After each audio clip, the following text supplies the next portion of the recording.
John the Apostle. Posted by Bloody Spaghetti.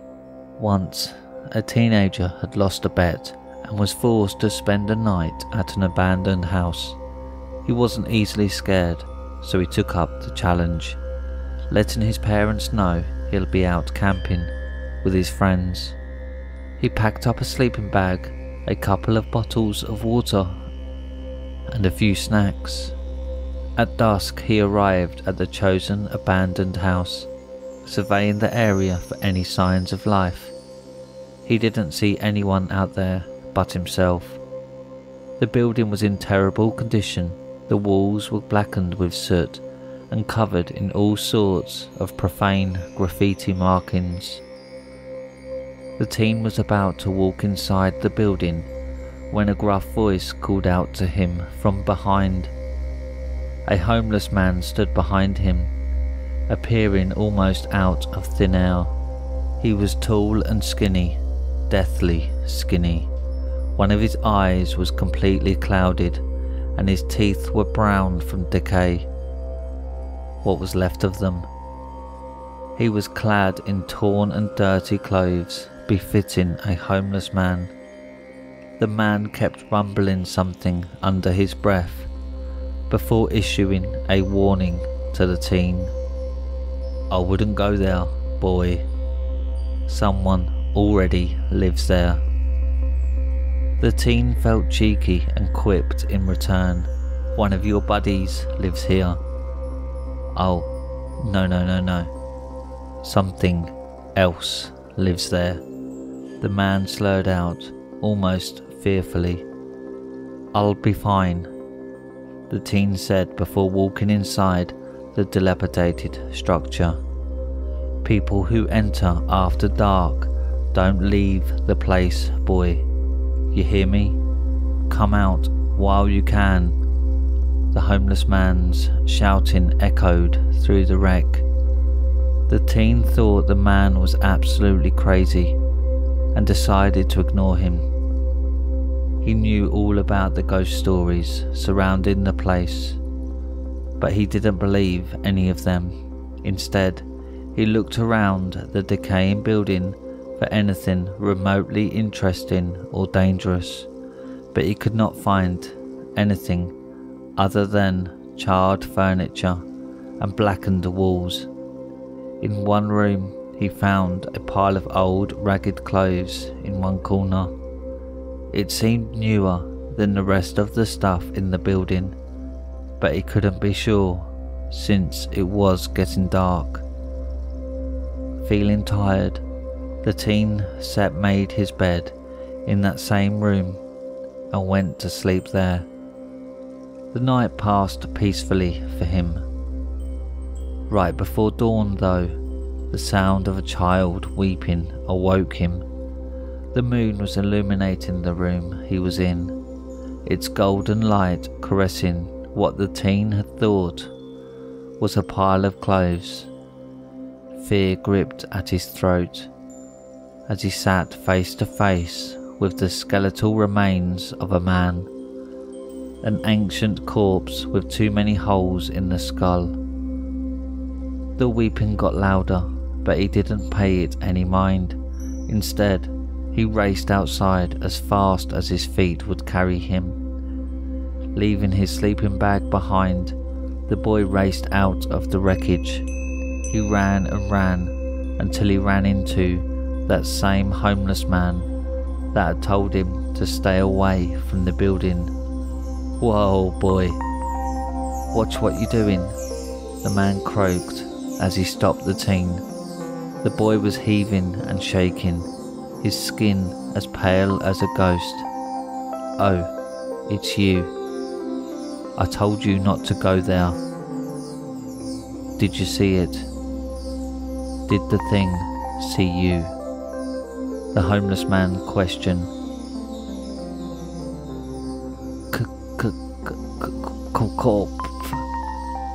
"I saw a corpse." The boy choked as his jaw shook with fear. "You're lucky, kid. You saw Apostle John out there. Be thankful it was him and not the thing that left him in his current state," the homeless man remarked, almost gleefully. Apostle John?" the boy sheepishly asked, as he was trying to gather his bearings. "Yeah, he was one of us, tall, ugly, abandoned by everyone, but he was a man of God. So we called him Apostle John, because nobody knew his name. He never told us his name. All he ever talked about was the Bible, God's love. Never worked out for him though. You and I both know how he ended up dead," the homeless man said, almost barking with a tinge of glee in his voice. Spitting loudly onto the ground, the teen took a deep breath before saying, "I heard a crying child out there." The man's demeanour changed. His good eye almost darkened. "So you heard it. Consider yourself lucky to be alive, boy. Even Apostle John couldn't escape it, and he had God on his side, boy." "What is it?" the teen asked between heavy breaths. "Wraith, a vicious spectre that has found its home in the burned mess. It comes out at night and won't let anyone it finds leave," the homeless man remarked, stroking his grey beard. "So the stories are true," the teen remarked. "Nah, boy, most them are lies made up to keep people like you out of here. If you heard about this home burning with the boy and his dog inside, that one's true. They burned inside, died a horrible death.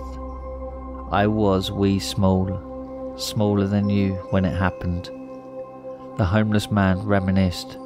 "They tried to destroy the place, but before it came to be, the people in charge all died, torn to pieces, or disappear," he continued.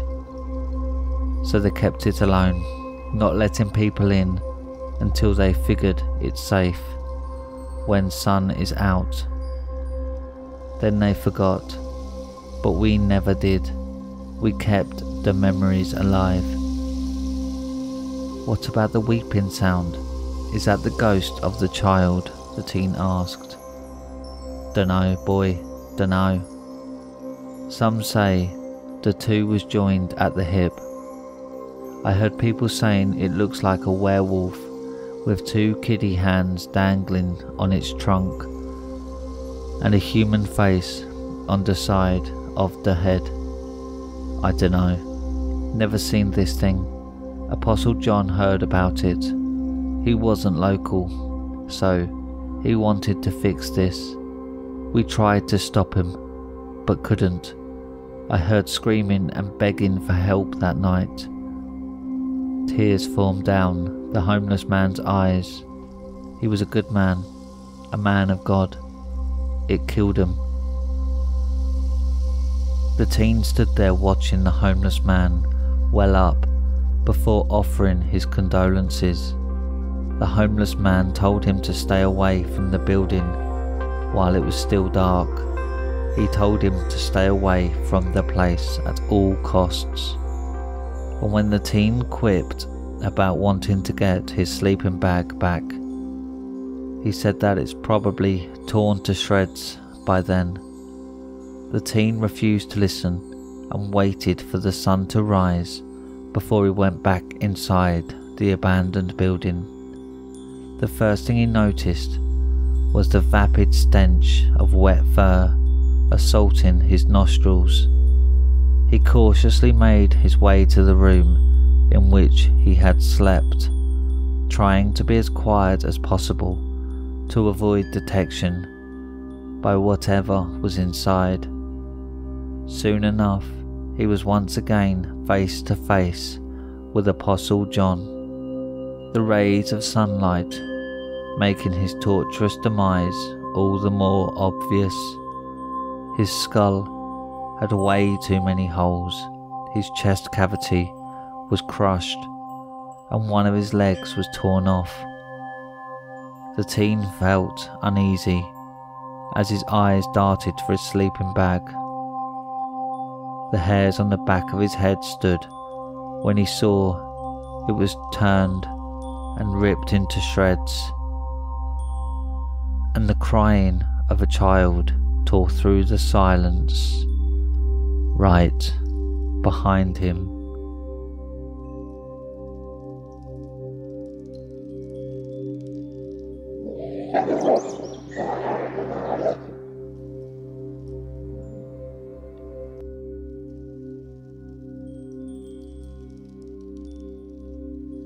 I took a man's life as a gift. Posted by Wolf King 69.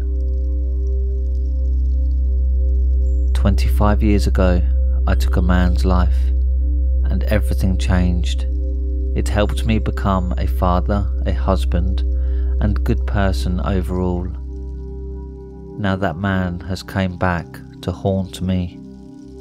The signs were small but subtle. I'll catch a glimpse of his face on my peripheral. Sometimes I'd catch him in my reflection. I never told my wife Amber about this. Our son Bambi was just over 2 years old. An active kid, never troublesome, nor a crybaby. We had movie nights after our weekend picnics and head straight home. My marriage was beautiful. I opened the door and tossed my jacket to the side. "Babe," I called out, undoing my tie, and there he was, sitting on my sofa, cross-legged, and a wide grin plastered on his face. "Hey, buddy." A lump formed in my throat. I couldn't blink. What are you... What are you doing here? I checked the other rooms, and my wife wasn't there. Where are they? I was panicking. Relax, they weren't home when I got here, brother. Relax. The man before me never moved an inch, just his eyes followed me. I've come to take what's mine. My brow furrowed. Yours? There's nothing of yours here. I took your life as a gift. I tried masking the fear in my voice. I haven't seen him in 25 years, but something about him gave me a gut feeling that made my hands shake. Nothing, you say, nothing. Brother, your life is mine. You have a lovely home, a lovely family. You even have a picture room. Some people keep their pictures in their albums, but you have a room with walls littered top to bottom with your family photos. I wants that. In just a swift motion, he was in front of my face, hissing. His breath stank, making my eyes water. What he said was true, but it was a gift. You can't take back a gift, can you? I mean, it's a universal rule, right? Bambi's birthday is next month. Can I at least have that? He smiled at me. Sure thing, broski. 1 month to say your goodbyes. I couldn't sleep a wink. I kept tossing and turning in my bed. Baby, what's wrong? Amber pulled me in her arms. Nothing, babe, just a runny tummy. Go back to sleep. I kissed her forehead and went to Bambi's room. He was sound asleep, snuggling his favourite toy. Reoccurring dreams plagued my sleep-deprived mind. I'd wake up to a nightmare, a man living my life, my wife no longer my wife, everything amiss. I prayed for slower days, for more time. We took more photos. I made sure to remind my wife how beautiful she was and how much I loved her. She'd look at me with those beautiful eyes, "No baby, we're beautiful," and pull me in a tight hug. Bambi will be giggling, No, this is mine. This is my wife. This is my family." I downed another milkshake. "Bartender, more." I was in deep thoughts. The waitress looked at me square in the eyes. "Sir, for the 5th time, this is not a bar." She rolled her eyes. I apologized and left for home. At every turn I saw his face. My working days plagued by his image. Do I give him back? Bambi's birthday was tomorrow. Wherever that man was, he was waiting, looking forward to seeing me, taking what's mine. The preparations were exhausting and also fun. We tend to goof around a lot. Amber caught me crying and she rubbed my shoulders, then hugged me from behind. "What's wrong, honey bun?" I loved her too much. She loved me, but I couldn't fathom the thought of her looking at me different. If she found out what I had done and what I was keeping from him. "Nothing, babe. Just realised you're actually not a bad wife. And I'll have to block and delete Charlie Theron's number." That earned me a punch in my right arm. "Baby, Charlie's got nothing on this ass," and she smacked her ass while walking away. During my son's birthday, I avoided being in a somber mood. I made sure we had a great time. A great time we had. Everyone came. We were social people. We had friends, colleagues, Bambi's friends, and my mom was there. I think she loved him more than me. Even my wife thought so too. When the party died down, my wife and mother left for her place. I told them I'll clean up. The feeling of dread I've been pushing down my gut crept onto me. I felt him before I saw him. It's time. He stood behind me, back to back. I chuckled. I take it we can't make some sort of bargain. My hopes leaned on him, taking me up on my offer. Oh no, the devil doesn't bargain. At that moment my hopes tilted to my other plan. If I can't give you my life, then I'll have to take it. I turned around and swung the baseball bat I was using for the piñata earlier. Turns out I swung at nothing because he had jumped a few steps away. "Now you got a fighter in ya, feisty." I swung at him again with all my might and he dodged it. "I just want my life back," he yelled. I swung again and he caught it in midair and kicked me in the groin. I fell to the ground whimpering. Punches rained on my face. "You took my life. You're enjoying. You have a wife, friends. I have nothing." He spat on my face. I was seeing doubles. "Fuck is wrong with you? Jeez. Now I'll have to beat you into a pulp. When I'm done, I'll fuck Amber in your honor. Capiche? Now all you have to do is walk out. Walk out and I'll take care of the rest, Ed. Please." He knelt before me, staring at me at eye level.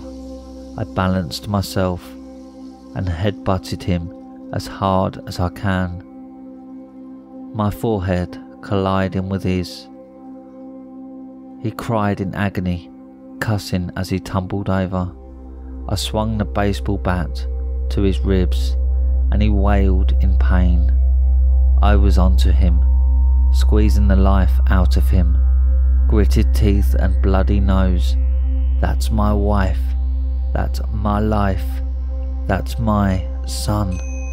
He was thrashing, trying to fight me off of him. I squeezed harder. I could see the life sipping from him through his eyes. Then the room was spinning, my head dizzy. I heard muffled sounds, Amber screaming in the background. The lights above me blinded my eyes. I woke up surrounded by people, some I knew and some I didn't. Amber and Mom were among them. I was in a hospital. The doctor checked me for more injuries and left. The moment he left, Amber sobbed profusely. Mom stepped in. Whatever they ask, tell them an intruder was at your house. I was confused, but there was an intruder. Why are you making it sound like a lie? Ouch. My ribs hurt and my head was throbbing. Mom and Amber looked at each other before she spoke. Babe, I cut her off. Baby, there's something I need to tell you. I didn't tell you sooner because I was scared you'd leave or love me less. I had a brother, more of a twin, Ted. He was outgoing, funny, social. People seemed to be drawn to him. Then there was me, a loner and a shy kid. We were two sides of the coin, one shinier, the other one dim. It went on like that till our teen years. We were sitting on our favourite spot when he said something. I want to give you my life for my birthday. You'll get my charisma, my good looks, everything, and no one has to know. He could see the confusion in my eyes. Ed, we're twins. No one can tell the difference if you pretend to be me, dummy. It took me a while, but I kinda liked the idea of playing him. Where will you go? I asked. Far away. Just live your life. That was the end of it. A couple of months later, he did just that. He woke me up one night and told me he loved me and left. That's when I got in a little accident and started playing his part. Now fast forward, he came back to the house to claim you, to claim his life. I'm sorry, Mom. I couldn't let him have it. That's why we fought. I'm sorry, babe. My eyes welled up. I fought back, tears. They locked eyes. The room went dead silent. Babe, when I came into the house, you were choking yourself. As far as the doctors can tell, all your wounds are self-inflicted. No, what? Babe, no. I tried laughing. This was a joke, it had to be. Mom chimed in. Eddie. Teddy died 25 years ago. This joke, it's not funny, Mom. I saw Ted. He was alive. I talked to him on the phone sometimes. My voice was rising. Babe, what phone? Amber placed her arm around me. The landline, babe. She looked at me, deadpan. It was never connected. Remember?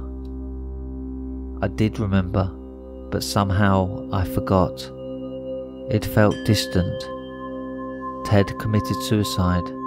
You were born with a rare heart disease. Well, hospitals didn't have hearts laying around at that time, and you didn't have much time. So your brother did what he had to do for you to live. Mum was holding me from the other side.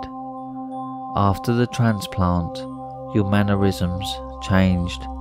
I thought it was because you were missing him. Realization came flooding in form of tears. What he meant by giving me his life. The fight that led to me getting here. So there, I took a man's life as a gift.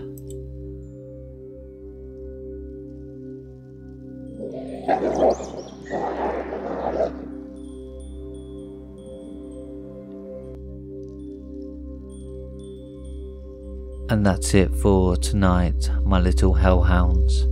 Thanks for listening. If you've enjoyed tonight's scary stories, then don't forget to subscribe and click the like button and click the bell icon so you get notified every time I upload. If you have any scary stories you want narrated on the channel, then submit them to Reddit r/homeofscares and follow me on Twitter at homeofscares. Now, good night, my little hellhounds.